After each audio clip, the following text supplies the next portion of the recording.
Welcome to Top Sports Talk, presented to you by Top Sports News. I am your host, Caleb Jenneret. Next to me is my co-host, as always, Isaac Deer. Isaac, how are you on this fine evening? This fine Tuesday night edition Yeah. of Top Sports Talk. The T's stand for Tuesday Talking. Pretty good, man. Pretty good. I had an insanely busy day running around. I just got back not too long ago from Highland Park's media day for basketball. And we got a lot of basketball to talk about tonight. I'm ready for it. I'm ready for some hoops. Right. So yeah, as Isaac mentioned, this is our big basketball preview episode. We got girls and boys high school basketball coming up in the winter season. Um, yeah, just going to preview all the teams, players to watch, how they did last year, stuff like that. So super excited. We got a lot to get to, so we're just going to dive right in. Team that I'm looking forward to watching the most. Isaac already mentioned that's where he just came back from, Highland Park. Their boys went 18-5 last year, went to the state tournament, and they're going to the Meadowlark Conference. So if it's anything like the way football exploded this year, it might be a really good season on the um, real for the Scots on the boys' side. For the girls, they're looking to rebound after a tough season. Maybe they can do it in the new conference. They went 4-17. Yeah, as I said, they're looking to turn it around as well. So yeah, Isaac, who are some players we need to watch out for these fighting Scots? I mean, for the boys, it's absolutely loaded. We basically get basically a starting five. We're missing Ontario Roberts, aka Scrap. Scrap graduated, but for the most part, you got Quentin Adams, Trey Richardson, Jameer Kincannon, and Adrian Drew Gregory, and then you got hot sauce. You got Bo Aldridge right there, the 6'4" combo guard who absolutely exploded on the scene last year. 19 points a game, 8 rebounds a game. His dunks and high flying magic, it just makes him one of the most exciting players in the city, and I think right now the state. Um, and you have Quentin Adams at the one spot, who's a natural facilitator of the ball. He was a huge part of the squad last year, and I think with Trey Richardson, you obviously know about his athleticism, his gift. He's just Man can dunk he like can dunk. crazy. He's a natural athlete. Jameer Kincannon and Adrian Drew Gregory. Their bench, they got a lot of young guys on the bench that I'm looking forward to seeing their production this year, because we might see a lot of that bench this year, because I'm expecting a lot of blowouts this year. I'm going to be quite frank with you, and I think it's going to be I think it's going to be a good year for the Scots. Fell short of their goal last year in the state tournament, but I think no, I think the sky's the limit for this team. I'm not going to guarantee a state championship title, because there's another team in the city we'll get to that's really, really good. But Highland Park is special, and the boys team is. I think they can take it all the way this year, and the girls team's pretty good too. Um, Coach Rob over there, he's got the girls in the right place. It helps that you have Amelia Ramsey coming back. She's a beast. She's a walking double double. She was a freshman last year and averaged basically a double double, 9.2 points a game, 10.2 rebounds, and a block per game. Her ability in the post is second to none. She's got great skill, and Amelia Ramsey's just kind of like what I said with Trey. She's just a natural. It seems super easy for her, and I think that I think she's going to be an all league kind of player, maybe an all state kind of player as a sophomore this year. I think that Amelia Ramsey makes everyone around her better. Can't forget about Angelique Gowan Britt. She will also be a huge part of that team. But I think the Scots have a good year. I think that this year in the Meadowlark Conference, I think that with the schedule that they do have, I think they can make some noise and make some history, and put their stamp on things, and really give something for this Highland Park program to be proud of. Yeah, 100%. So you mentioned that there's another really good team in the city in 5A. And I have a feeling I know who you're talking about. We're going to go to the Topeka West Chargers. The boys finished last year 21-2, back-to-back Centennial League champs, and were also in the 5A tournament. While the girls kind of flipped the script from the boys, went 2-19 last year, looking to rebound as well. Yeah, and then Topeka West graduated the number one player in the state last year, and Elijah Brooks, was obviously hurts. He went on to play at North Dakota, and that's obviously a huge missing piece of their team this year. But I think Rick Bloomquist Chargers are in really good hands, to be honest with you. I think with most of his starters coming back, who were all league kind of players last year, I think they're going to have another wildly successful year this year. And I think that they could be a potential state championship. If it's Topeka West and Highland Park, I would not be surprised at the end of the year if they're the last one standing. Think about Xavier Alexander, Sincere Austin, Malachi Berg. It just goes on and on. And Xavier Alexander really impressed me last year, too. He averaged 10.7 points a game, few assists, few rebounds, and a steal. 47 3-point shots made last year. I think Topeka West is in completely good hands. I think that Sincere Austin is such a good 1-1-2 combo guard kind of guy. He's fantastic, and he's a great shooter. 32 3-pointers last year. And I think Topeka West, the boys team, kind of like with Highland Park, it's 1A, 1B for me. But I think they'll make some noise. And you mentioned the girls, that they did not have necessarily the year that they wanted last year. But they got some good returners. It was a really young team last year, and I think that Topeka West is definitely going to have a bounce back year, because it was just like, it was a very young team in a very tough league last year. The Centennial League was really tough. But you have Jasmine Ford coming back. You have Zoe Clark coming back. Elijah Brooks coming back. And Jasmine Ford, I think she had 7.9 points per game and 5.2 rebounds and a steal.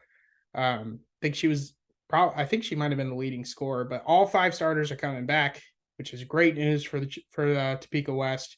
I think the girls team will have a much improved year. Their first year in the United Kansas Conference should definitely be interesting, and I think that they'll definitely have a much improved year, kind of like with Highland Park. Mm-hmm. And then moving on to Washburn Rural, a team that we talked a whole bunch about, as they were one of the last teams standing in football. They went 9-13, the boys did last year. In basketball, the girls, as it seems like all Washburn Rural girls teams do, were phenomenal. State champions, 25-2. Yeah, I mean, you just can't beat them, especially when you got arguably the best player in the state on their team. So, yeah, state championships, all right. Yeah, I'd say that's fine. yeah. The boys team obviously didn't have a great year last year, 9-13 with the overall record. And I think they got some great returners back. You think about Wyatt Conklin and Jack Batchelor. Batchelor led the Junior Blues with 14 points a game last year. He's a lanky 6'2" combo guard that's just mean to watch. Like, I just don't. That'd be a guy I hate to watch. He's just naturally gifted with a basketball in his hands. He's 43% from 3. Excellent free throw shooter as well, going 84% from the charity stripe last year. Jack Batchelor is legit. He's fun. They got a couple sophomores coming up that I'm curious to see, with the void of missing some bigs this year. They call them the Twin Towers. Max and Sam Bettis. They're twins. They're 6'5" sophomore twins who didn't play varsity last year, but as sophomores, 6'5" twins. I mean, it's just, we could see them as soon as this year with a void missing there. But Wyatt Conklin, he'll also play a big part in the team. Star football player, and he should have another big year as well. Now the girls. Yes, the state champions, Class 6A state champions from last year, are in great hands yet again, with Kevin Borderwick, who just won a state title in volleyball like a few weeks ago. He won a state title last year. Obviously, Kevin Borderwick, one of the greatest coaches that we've had. He is an extremely savvy and intelligent team. I mean, they seem to always be in the right place at the right time. Extremely gifted athletes. You think about Brooklyn DeLay and Zoe Canfield and Mariah Lux and Destiny Ox, and that just goes on and on. And Zoe Canfield, I expect her to be the leading scorer this year. She committed to KU for basketball recently for a good reason. 10.8 points per game last year. She's a sharpshooter. I think it was 48% from the 3-point line, which is insane. And then she shot 85% from the free throw line. So she's automatic when she has the ball in her hands. She's just automatic. You're missing Emma Krager from last year, who is she went on to play basketball at the Division I level, I believe, and she was a big part of that team last year and their success. But Brooklyn DeLay is back, of course.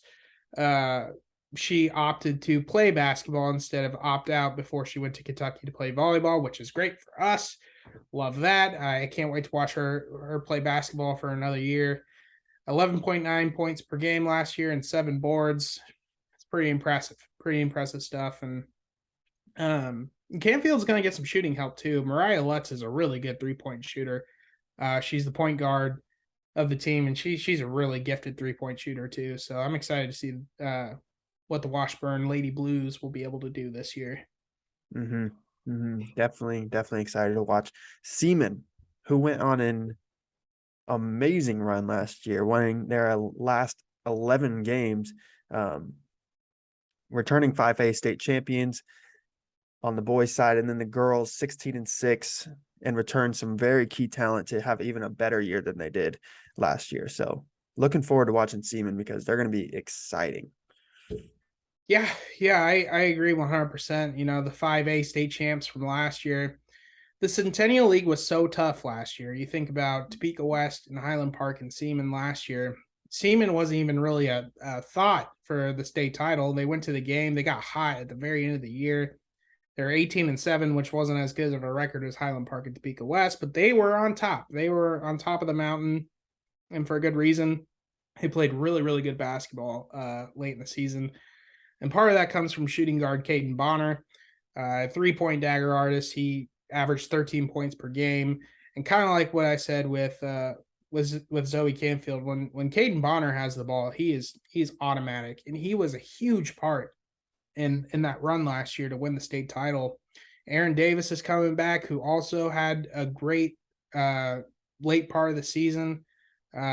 He was a huge part of why they won the state championship. And I think even with the graduation of a few key players, Seaman's just got a lot coming back for him. And I'm excited to see what that boys team can do to follow up their state championship win. And for the girls, you mentioned there's a lot of good pieces coming back for them. Anna Becker, Taylon Stahlbomber, Brooklyn Gormley, and Kinley Wilhelm, just to name a few. They're going to be missing Megan Mills and Ava Essert in the front court this year. Megan Mills is opting out for volleyball, and Ava Essert is out with an injury from volleyball. They had some big production from those two last year, but I think Brooklyn Gormley is going to kind of fill that void. She's tall, gifted athlete. I think she's a 3-sport athlete as well. 5 points per game, 5 rebounds a game, couple blocks. She does all the little things right. She's always in the right place. And they got a couple killers in the backcourt, though. Let me tell you about these killers in the backcourt. Let me tell you about Anna Becker. Let me tell you about her. She, as a freshman, looked like one of the best players in the state last year. It was insane. She's a lightning rod. She's one of the, like, you get her in, she's everywhere at once. She's an incredible player. Such a fun athlete. Obviously, as a freshman, there's things to clean up, but dang, 14 points per game, 4.3 rebounds, 3 steals, and 3 steals per game. It blew my mind how good she was last year. She was, like I said, a lightning rod. Like, she is hyper-focused, very intense. Great player as well. And then you have Taylon Stahlbomber, who's calm, cool, collected, but she knows when to be intense at the right time. 11 points per game for her last year, a couple steals, a couple assists. She's a very good 3-point shooter. So the Seaman team's still very good. And I think that even with a void in the front court, I think Brooklyn Gormley is gonna fill that just fine. But yeah, this is a good team. This is a really good team. So they can make a really good run this year as well.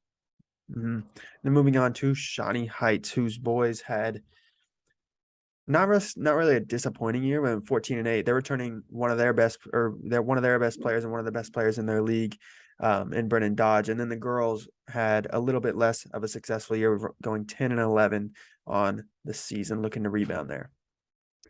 Yeah, you mentioned with Brennan too, 14.5 points a game. It's pretty good. It was a shock to people because honestly, I think he came out of nowhere because he didn't have practically any varsity basketball experience last year. He has a lot of skill. He's a decorated shooter. He'll be able to bring this team to a whole new level this year. As you mentioned, not a disappointing year by any means, but it could have been better. But I think you get a sophomore coming up in Jarrett Sanchez too, who can potentially be a really big asset for this team.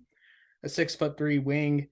With the graduation of Carter Olson and Nate Pugh, they will need to kind of fill that void as well at the wing spot. They're going to need some size, and I think sophomore Jarrett Sanchez is going to fill that in just fine. And you mentioned with Shawnee Heights too. Shawnee Heights they have some players, man. They definitely have some players, and I think you think about Amari Doby, Rachel Swift, Cadence Torres, Breezy Kennedy. Amari Doby dominated on the court last year when she was in. Amari is one of my favorite players to watch, honestly. I think 11.6 points per game, 4.4 rebounds per game last year. She's consistent. She's a great leader, a natural on the court. Amari Doby is a really, really fun player to watch, and she's really good at what she does. And that's be a true leader of the team and make everybody else around them better. And Breezy Kennedy is also really good. I think what I think about Breezy Kennedy, I think about her defense. Her on the ball defense is super impressive. And I think with Kennedy and you think about Cadence Torres, Rachel Swift, and Amari, I think this is going to be a much improved team, but they're returning a lot of people from last year, which always helps. Seems like if you're returning a bunch of people the year after, your record gets better. And I see that with Shawnee Heights. I think that they're going to be in a much better spot this year. Yeah, one of the most important things in basketball is experience. And when you have those people that you can just bring in and they already know the system and you can just put them on the field and they know where to be, it's really good. And it's always going to be successful. One team I'm excited to watch, just really curious on how they're going to all fit together is Paravel, because they went 16-5 last year, but they retired or not retired.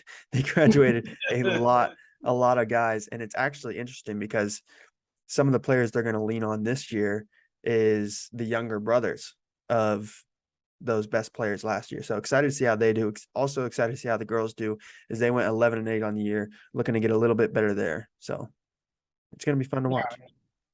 Definitely. And you think about Simon Everhart, who's kind of the catalyst who's going to be a catalyst for that team. As you mentioned, there's some graduation numbers, not in the favor of Care Paravel by any means, but Everhart brings some valuable leadership to the team as a junior. Last year, I think he's a junior.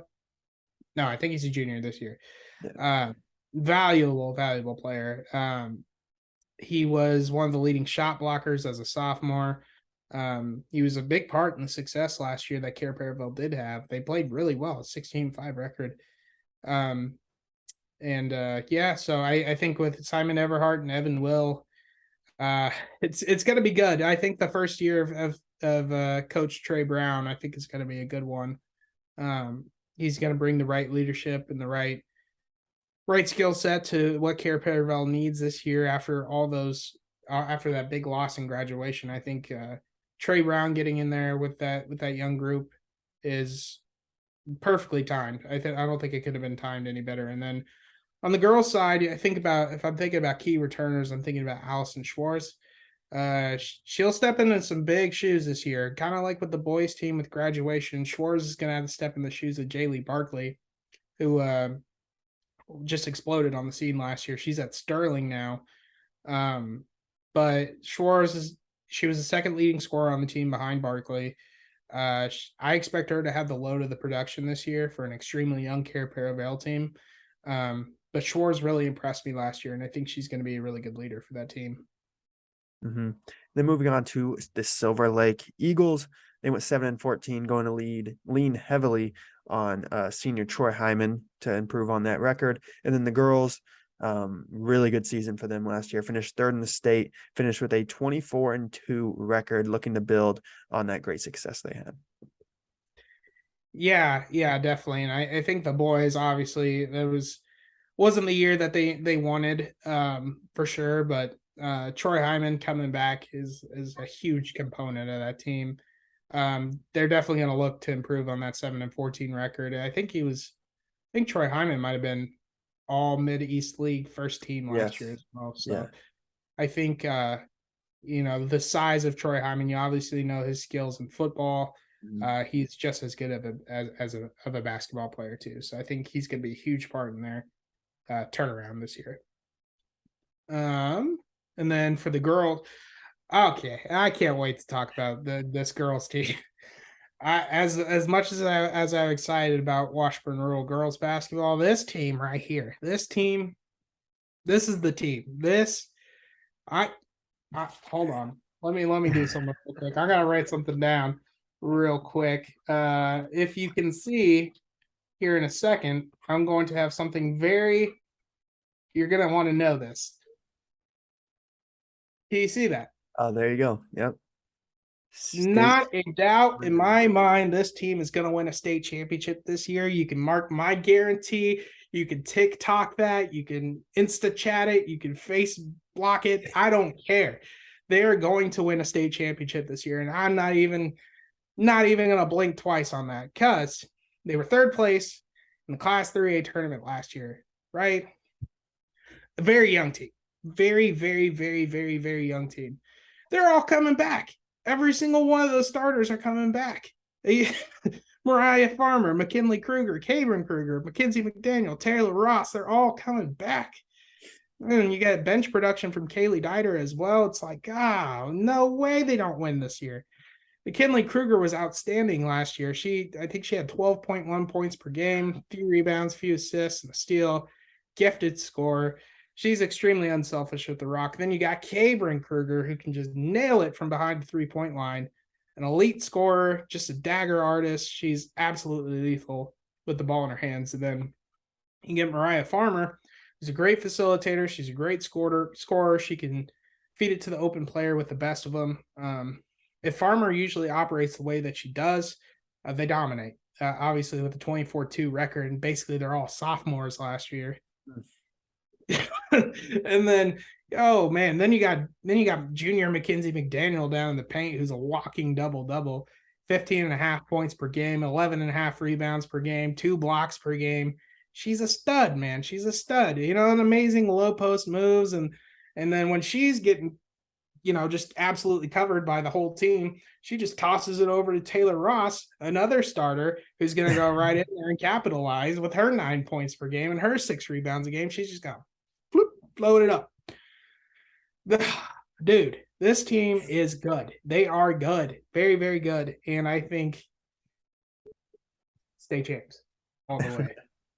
Yeah. Not even a question in my mind. If you can't tell, Isaac is pretty high on the Silver Lake Eagles this year in the women's basketball.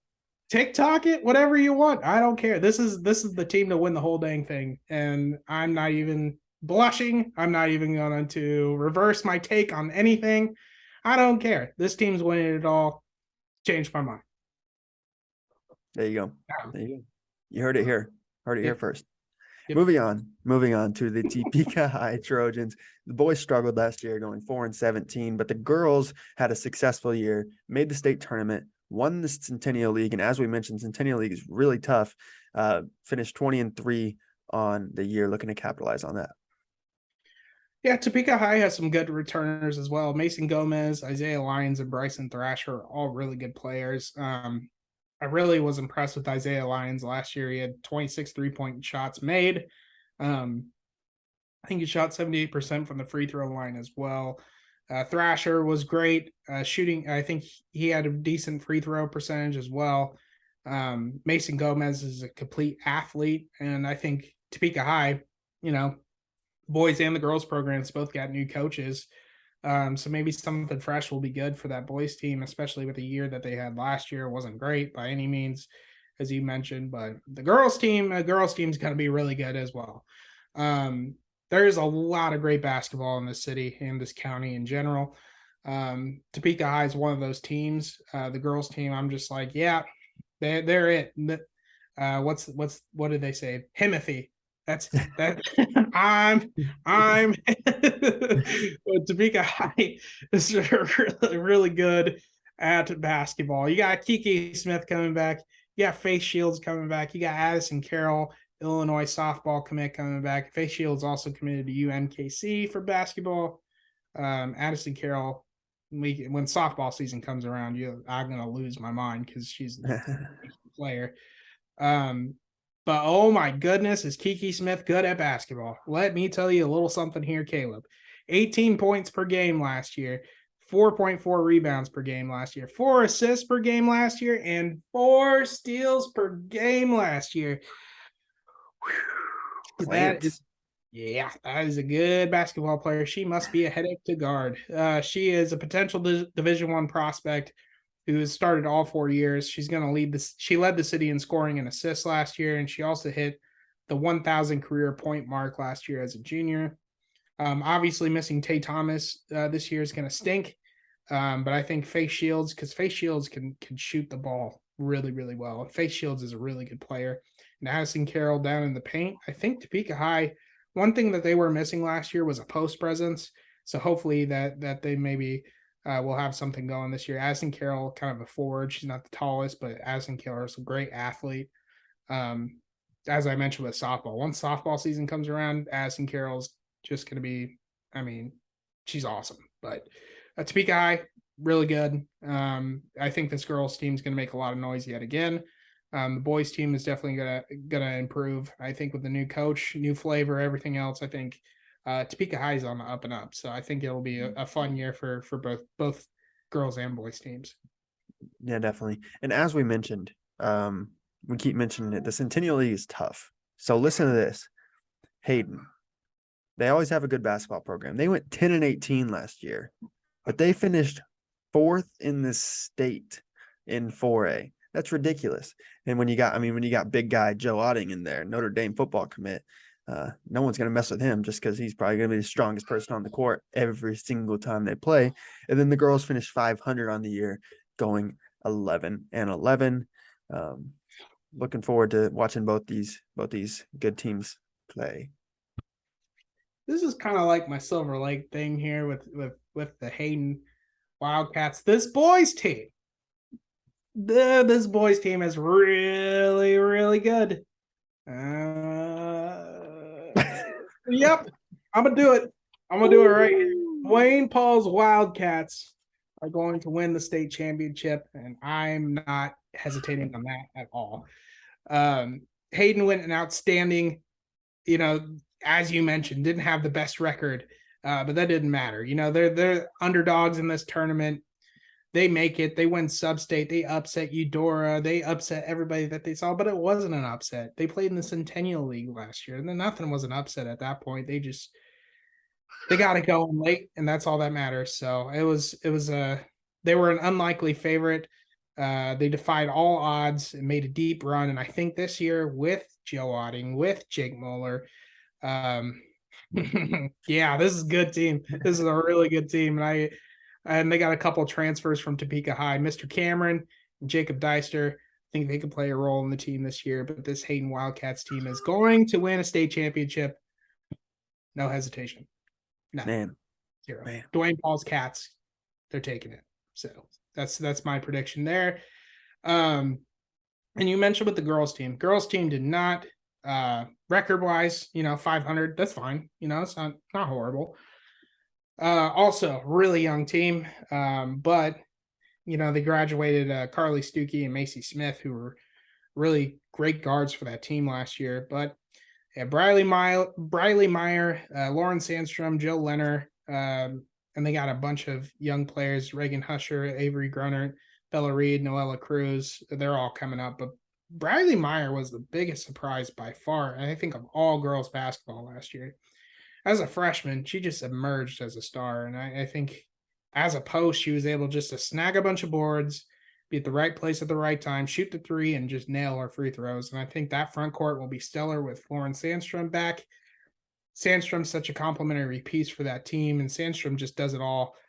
She does the right things, and, she just makes everything look easy. No matter who's in her face, Lauren Sandstrom always makes it look easy. So I think with Jill Leonard on the in the backcourt and Avery Grunert, I think this is going to be a good team. I think they're going to improve, even with the losses of Macy Smith and Carly Stuckey, which we'll see. I think with another year of Lauren Sandstrom and Briley Meyer down on the front court, I think I think they can make some noise for sure. 100%. And then rounding it off with Rossville. Boys struggled last year, 3-18, looking to rebound with senior guard Cade Pirine, and the girls close to 500 last year, finished 10-11. Still looking to get better there as well. Yeah, and the boys team, they get Cade Pirine back. There's a lot of Pirines in Rossville. I don't know if you've noticed or not. I love small towns so much, man. I'm from one, Pomona, Kansas, proud baby. She, yeah, Cade Pirine, man. He's 6 foot senior guard, super intense. I saw him put 20 plus points up on a couple different teams last year. He could shoot the three just fine. A great athlete. He's a great football player, great basketball player. And I think that Cade Pirine, man, that guy, he's an intense. What did I call Anna Becker earlier? Spark plug. He's a spark plug. Or I called her a lightning rod. I'm calling him a spark plug. So, okay. This Rossville girls team though is gonna be really good too. I think the war on 24 is gonna be a fun one this year, and I can't wait. Rick Peterson, please put me on that game. Games, I guess. I can't wait to cover those because the Rossville girls team, you get Kinsey Pirine back, you get Emma Mitchell, Cheyenne Hahn, all back for another year. And Emma Mitchell's a weapon. She has great handles, awesome awareness. She's a great spot up shooter and is always able to find the open player, even when the defense is right in her face. And I think Mitchell averaged 13.9 points per game last year, 4.8 rebounds. Emma Mitchell is a must-have on any team. I think she's that good of a player. And Kinsey Pirine's also back. She's a menace to society. She has the knack to pester and pry that ball away like the best of them. She averaged 4.8 steals per game. 4.8 steals. That's wild. Per game. That is wild. That is absolutely just nuts. That's why I called her a menace to society, Caleb. She is 11.3 points per game, though, 4.7 rebounds and 4 assists. But the 4.8 steals per game, that is a number that needs to be etched in all of Top Sports Talk's brains. That's got to be some sort of record. It's got to be 5 steals, pretty much 5 steals a game. Per game, yeah. That's ridiculous. I swear. Scout. What do they call it? Scouts honor. What is it? Scouts honor. I don't know. I think that's like Spock. It's Star Trek, right? It's a Star Trek thing. I got messed up fingers from football. I'm not going to show it because it's my middle finger, but it is. Scout's honor. Look at this thing. Look, you see that curve on that thing? Yeah. Football. Oh, my pinkies are crooked. Oh. I was born like that. I don't have a cool story like you. Yeah, I was stuck in a face mask my freshman year of college. Anyways, but we'll go to my mangled fingers on the next not the next episode, so nice, but maybe down the road. Yeah. You can just watch these games now. You don't have to actually play in them. So much better. I don't have to do anything. I just get to talk to everybody. It's sick. Yeah, I just get to talk to everybody. It's sick. Right. It's so much fun. Super cool. Yeah. So that was our basketball preview with a little added flavor at the end. Some bold predictions from Isaac. Looking forward to this year, 100%. But we will be back next week, normally scheduled, back to our normal programming with another episode of Top Sports Talk. Remember to like this video, subscribe to the channel, click the bell so you never miss it. And as always, like to thank our sponsors, Invista Credit Union and Family Guidance Center. Thank you very much for continuing to sponsor Top Sports News. But with that, we will see you guys next week.